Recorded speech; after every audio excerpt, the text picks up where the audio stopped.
свободной душе неволя не страшна. Мы жили в красивой квартире в хорошем квартале. Мой папа был хирургом, а мама преподавательницей математики. Мы не были богатыми, но и бедными нас нельзя было назвать. Признаюсь, я была немного избалованной. Хотя, конечно, тогда мне так не казалось.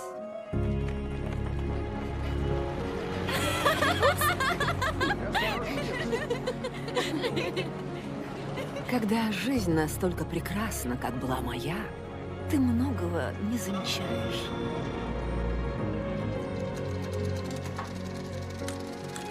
Осень 1942 года.